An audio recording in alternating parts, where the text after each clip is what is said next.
tubahaye ikaze abateze amatwi IBTV Rwanda, turabashuje mu izina ry'umwami wacu Yesu Kristo, tubifuriza amahoro n'imigisha myinshi bituruka ku Mana. Wakundi rero IBTV Rwanda tutajya duhwema kubagezaho ibyiza, kubagezaho ibyururutse imitima, kubagezaho dufite gahunda yo kubaha ibyiza gusa. Wowe utarakora subscribe turakwinginga ngo uyikore, ukore share na comment, kandi niwumva bikunze ibyo dukora ukore like, nayo tuba tuyikeneye cyane. Hanyuma ujye munsi wandike comment utubwire icyo wumva wifuza ko twakugezaho, kuko nicyo tubereye ahangaha. Dushuje abanyarwanda mwese, dushuje aba diaspora, aho muri hose tuba haye yambu cyane. Hanyuma tutiriwe dutondora ibintu byinshi, uyu munsi nk'abanyarwanda twebwe dufite imitima yacu irishimye cyane, tunejejwe n'Imana mu mitima, kubera yuko uyu munsi twagize umunsi mwiza cyane, umunsi utarabaho, umunsi twari dukumbuye, umunsi abanyarwanda bose bari bafitiye amatsiko, umunsi twumvaga twifuza kubana n'Imana cyane, kuyibwira imvamutima zacu. Rero uyu munsi twari dufite Rwanda Shima Imana. Rwanda Shima Imana yatubereye nziza rwose cyane. Umuntu utahageze no kuri yahombye ibintu byinshi cyane, ariko nanone ntago navuga ngo yahombye cyane, kubera ko nge nari mpari kandi ndiho ku bwanyu. Rero ngewe nagiyeyo, hari amashusho menshi muri bugende mubona y'ibintu byahabereye. Ego sinafashe menshi cyane kubera yuko hari imvura. Uwiteka yatweretse ko yabanye natwe rwose. Twagize umugisha mwinshi, twagize imvura. Abanyarwanda bari bakumbuye kubona imvura. Yego Kigali imvura iragwa, yego, ariko icyo nzi cyo nuko mpamiye neza ko hafi mu gihugu cyose haguye imvura, kubera ko ndahamya neza ko isengesho twari dufite hariya ryari ry'igihugu cyose, mu ntara zose z'igihugu hari umunsi mwiza wo gushima Imana. Rero Imana yumvisha amashimwe yacu, Imana yumvishe uburyo tuyishimye, nayo iravuga iti bana banjye reka nze mbaho umugisha rwose. Hanyuma ituvubira imvura kandi mu gihe twari tuyikeneye. Si byo gushimira Imana bene data? Turashima Imana rero kubw'ibyo ngibyo yakoze. Twashimye Imana cyane kubw'ibintu byinshi yakoze ku gihugu cy'u Rwanda. Reka mbacire muri make ku byagiye biba. Twatangiye umunsi wacu turimo guhimbaza Imana cyane rwose. Twari dufite abahanzi, twari dufite amakorari, twari dufite abantu bashima Imana. Ni ukuri byari ibintu by'agaciro cyane. Twari dufite abaramyi bacu dukunda cyane, abaramyi b'ibihe byose. Ndibwira ko namwe abatahageze wenda uko byagenda kose muri kudukurikira, murabona ibyari bihari. Hari Uwimana Aime yaperforminze neza cyane mu ndirimbo y'abanyarwanda twese tuzi, indirimbo y'ibihe byose. Hari umuntu wamuhaye story arambwira ngo nyuma y'indirimbo yubahiriza igihugu, ngo iriya ndirimbo ya Aime niyo ya kabiri, kandi numvisha ari kubihuza n'abandi bantu benshi. Bati koko u Rwanda rufite Imana. Iyo ndirimbo abantu bose bayishimiye cyane. Twari dufite umuramyi kazi dukunda twese nk'abanyarwanda, Gaby Kamanzi. Niwe watangije umwanya wo kuramya Imana. Gaby Kamanzi abikora neza cyane ku buryo yazamutse mu ndirimbo nziza cyane ya Israel Mbonyi, ariko ayiririmba neza. Kandi mwese murabizi ko Gaby Kamanzi ni umuntu uririmba neza pe, niwe wari uri kuri stage. Rero byari ibintu byiza bidasanzwe. Hanyuma nyuma ya Gaby haje n'abandi baramyi benshi. Twagize umugisha wo kubana na Bosco Nshuti, muramuzi, mu ndirimbo ye yanyuzeho mbabaye, yanyomoje amavuta y'igiciro cyinshi. Yayiririmbye nyine abantu bose, uhita ubibona ko yabanyuzeho pe. Nahise mbibona ko abanyarwanda bose abari bicaye hariya n'abatari muhari, ariko mwari mugize mwese Uwiteka yabanyuzeho, nabibonye. Kandi abo yanyuzeho yabomoye ingoma z'imitima yabo. abomora ibikomere bari batewe n'amateka mabi u Rwanda rwari rumaze kunyuramo. Twashimye Imana ku bwa Bosco Nshuti, nawe yatwinjije mu mwuka neza cyane. Hanyuma twari turi kumwe n'umuramyi Josh Ishimwe, umwana mwiza cyane, umusore uhagurukiye kuvuga Imana mu buryo abandi bose batabashaga kwiyumvisha nimba byakunda. Atuhimbarisha indirimbo zo mu idini rya Katolike, turishima cyane. Hari indirimbo y'ikirundi ngo sinogenda ntashimye, yayiririmbye abantu bose barafashwa rwose, barahaguruka baranezerwa cyane. Josh nawe arimo umwuka w'Imana n'ukuri, kuko wabonaga ko ibyo ari gukora rwose ari ibintu aherekejwemo n'Imana. Hakurikiyeho undi nanone urubyiruko rukunda, abamama, abapapa, abantu bose bakunda cyane. Hari Prosper Nkomezi. Prosper Nkomezi ni umusore uvuga Imana neza, uririmbira Imana buri muntu wese akumva aranyuzwe, kandi aririmbira Imana atuje cyane. Hari Krizo Ndasingwa, mwana urubyiruko rwose rwumva rugasara, kandi naje gusanga uriya mwana indirimbo ze zikundwa cyane n'abantu bari class.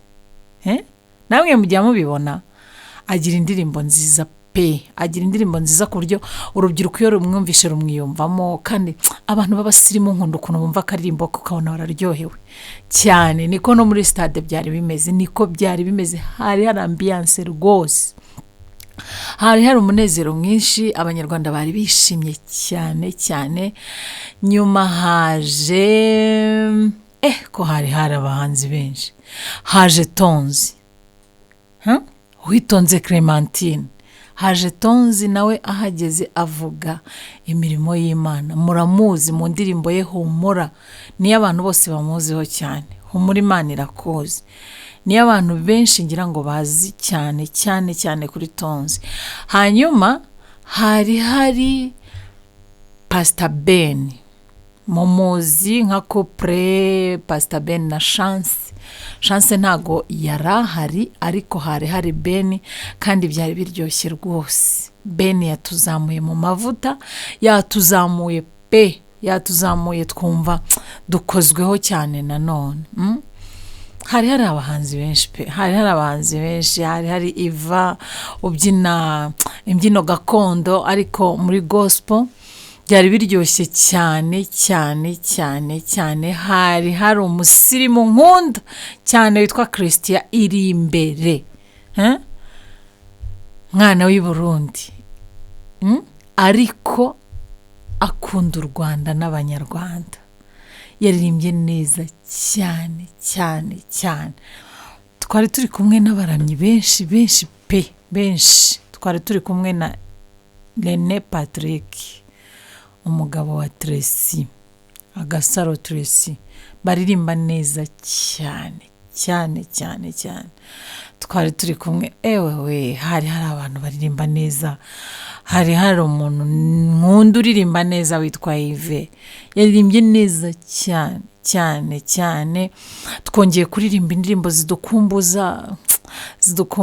Twaririmbye Mwami Imana yacu waraturinze, uturinda umujinya wa Satani, kandi koko wari uhari. Satani yari yagabye igitero ku banyarwanda kugira ngo atwicire umunezero. Nukuri bayiririmbye, numva nsubiye mu bihe biri inyuma bya kure, nsubira inyuma cyane, ndeba ukuntu Umwami Imana yaturinze. Wenda twirinde no kubara n'ibyo mu myaka 30. Wenda hari uwavuga ngo mu myaka 30 hari ibyo atibuka, ariko noneho barabasi wenda mu byumweru 2 cyangwa mu cyumweru 1 cyangwa se mu kwezi, ubare urebe ibintu Uwiteka yakurinze muri no minsi, urasanga ari byinshi cyane. Rero iyo ndirimbo twayiririmbye rwose, mbona abanyarwanda bose barishimye cyane cyane. Twongera turirimba indi nanone abanyarwanda bakunda cyane, ivuga ngo habwa ikuzo Mana ya Abraham. Abanyarwanda noneho mpita mbona ko babukereye guhesha Imana icyubahiro, bakereye kubwira Imana uburyo bumva bashaka kuyiha ikuzo n'icyubahiro. Hari abaramyi benshi rero rwose pe, hari abaramyi benshi, harimo abo nabonye bari performance wenda nk'abo nk'abahanzi, hari n'abaririmbagamo hagati mu bandi bari nk'ababakazi, ariko byari byiza. Ku kigendanye n'indirimbo navivuye pe, kuko nubwo hagwaga imvura iteye ubwoba, mutagira ngo wenda haguye imvura nkeya, haguye imvura iteye ubwoba kandi yaguye amasaha menshi cyane, ariko ntago byabujije ko abantu bisanzura, ntago byabujije ko abantu baririmba, kandi ibyo baririmbaga byose byumvikanaga, ibyo baririmbaga wumvaga ari byiza, wumvaga biri gushyika ku mitima y'Abanyarwanda. Ibyishimo byari bihari, byari byinshi pe, kandi dushimira n'abantu bose bitabiriye. Ni ukuri mwagize neza, mwabaye intwari. Hari abaje mu mvura, hari abaje imvura itaragwa, hari abahageze saa 5, kandi dusa n'abatangiye hafi saa 8. Urumva ko kumaramo amasaha 3 wicaye nabyo byari hatari, ariko Abanyarwanda bategereje kugeza dusohotse muri stade saa 1:15. Nibwo dusohotsemo, nibwo twari dushoje. Murumva ko byari byiza. Rero twagize ibihe byiza, twagize abaramyi beza, twagize abashumba beza, twagize Mwuka Wera yadusuye abantu bajya mu mvura hagati, abantu bari bahari babibonye. Mu mvura hagati abantu barabyina kugeza igihe ngira ngo n'abayobozi babonye ko bishobora kuza gutuma hari nk'abagira ikibazo cy'uburwayi wenda. Ariko abantu bagiye no mu mvura bakurikije imirimo Imana yakoze ku buzima bwabo, bajya mu mvura baremera barabyina. Mana yanjye, numiwe, natinye Imana cyane, kuko yakoresheje Abanyarwanda iby'ubutwari. Abantu bose n'amahanga yose bibaza uburyo Abanyarwanda tugeze ku bintu bingana nk'ibyo dufite mu myaka mikeya nk'iyi ngiyi, bigatangaza. Ariko byose ntabwo ari twebwe, ni amaboko y'Imana. Ni amaboko y'Imana yaduherekeje. Uyu munsi rero twazirikanaga ayo maboko y'Imana, twazirikanaga ko Imana yatugiriye neza. Niyo mpamvu twari twazanye amashimwe tubwira Imana ngo habwe ikuzo Mana ya Aburahamu. Umuntu utari uri hano hantu ebana, usibye ko nari mpari nyine ndimo kukubwira ibyabaye, ariko sinavuga inkuru nk'umuntu nyine, ntago yakuryohera nk'umuntu wari uhibereye kameme. Ariko uko byaba biri kose, njyewe nari mpabaye kubwawe kugira ngo nkubwire uko ibi bintu byagenze, kandi ndabizi kuri bubikunde, kubera yuko hari amashusho make nafashe hano ndi bukugende nanakwereka. Hari amashusho ari kunyuraho, ugenda ureba uko byari bimeze. Twari turi kumwe n'abayobozi b'igihugu cyacu, twari turi kumwe n'abayobozi b'amatorero atandukanye, twari turi kumwe na korali mukunda mwese Jehovah Jireh yo muri Yerika, yaririmbye Gumamo. Abantu barazamuka pe, abantu barazamuka noneho cyane. Twari turi kumwe na korali Ambassadors of Christ, yaririmbye neza cyane ku buryo abantu bose batiyumvishaga uburyo Ambassadors noneho byari bimeze. Imana yanjye, bari bafite amavuta, bari bariho ubwiza bw'Imana, baririmbye stade yose mbonera hagurutse. No kuri twagize ibihe byiza. Twari turi kumwe n'abayobozi b'igihugu cyacu, twari turi kumwe na Minisitiri w'Intebe dukunda cyane Edouard Ngirente, nyakubahwa. Imana yatwihereye nawe, byari biryoshye rwose. Twari turi kumwe n'umukuru w'itorero rya Anglikani, ari nawe wari uhagarariye Peace Plan, niwe muyobozi wayo. Byari byiza. Hari Cardinal Kambanda wa Anglikani, yitwa Archbishop Laurent Mbanda, mutagira ngo namwibagiwe kuko ni nawe mushumba wanjye. Hanyuma hari Isayi, umukuru w'itorero rya DPR mu Rwanda. Hari abashumba benshi gusa nagiriwe umugisha wo kubona umuntu nkunda, umushumba nkunda babiri uyu munsi nabonesheje amaso yanjye. Wenda niwo mugisha nari mfite, kuko ubundi nari ntarababona gutya vis-a-vis ngo turebane amaso ku maso. Pastor Senga Isayi ni nawe watubwiye ijambo ry'Imana, niwe wari ufite umwanya wo kubwiriza ijambo ry'Imana. Pastor Hortense Mazimaka Hortense nawe namubonesheje amaso yanjye. Pastor Julienne Kabanda bazina wanjye, murabizi ko nitwa Julienne burya, nubwo njya mbabwira Jiri ni ukubera niryo nkoresha kuri social media, ariko ubundi ni Julienne. Julienne rero nawe yari ahari, niwe wari uri kutwemusingira, n'undi mupasiteri mwiza cyane babifatanyaga kandi byagendaga neza cyane. Ni ukuri umunsi wari mwiza pe. Hari abashumba ntashobora kubasha kurondora kuko bari benshi cyane. Hari abashumba benshi. Rero u Rwanda rwibukaga ahantu Imana yarukuye mu myaka 30. Mu myaka 30 tubonye byinshi Imana yakoze, kandi iby'Imana yakoze mu gihugu cy'u Rwanda biri kuduha icyizere cy'ibyigiye gukora n'ubundi. Abanyarwanda ntimukuke imitima, Abanyarwanda ntimuhangayike, Abanyarwanda ntimuhagarike imitima. Iyabanye natwe mu myaka 30 izatugeza kure hashoboka. Izatugeza kure hashoboka, izatugirira neza. Mana, nkurikije amashimwe avugiwe hariya cyangwa uburyo Abanyarwanda bari bameze, ntago biriya bintu Imana yabyirengagiza. Ni ukuri ntago Imana yabyirengagiza ngo idutererane, izabana natwe kandi izatugirira neza. Rero mukomeze ingamba zo kwirinda icyorezo, kugira ngo Imana nayo ikomeze tugomerere imigisha, ariko roho nziza iture hehe mu mubiri muzima. Rero wowe utarakora subscribe, nagira ngo nkubwire ngo ugerageze uyikoreho rwose, nta kirega biba bitwaye. Ubwo wasanga ujye utekereza yuko iyo ukoze kuri subscribe hari ikintu uba ugiye gukora kidasanzwe. Ntacyo, nta kintu kidasanzwe uba ugiye gukora. Uba ugiye gukoraho kugira ngo ujye ubona ibiganiro byanjye, kandi ndabizi ko ari byiza pe. Habaye hari n'ibyo nengamo kubimbwira hasi muri comment, biremewe. Ukambwira uti nge numva ntashaka, ntago wakagombye kuba wavuze kuriya, wakagombye kuba uvuze gutya. Ni byiza rero ko tuzajya duhugurana nk'Abanyarwanda banejeje Imana. Uyu munsi Imana yanezerewe, ni ukuri, kandi Imana yanezerewe yita bitwereka, urumva. Hanyuma rero wowe twari turi kubana, wowe twabanye ndimo kukubwira iyi story y'uko umunsi wagenze. Ubu tuvugana nibwo mvuyemo muri stade nyine. Rero ndakwifuriza amahoro y'Imana, ndakwifuriza umugisha w'Imana, ndakwifuriza ubuzima buzira icyago, ndakwifuriza ubuzima buzira umuze,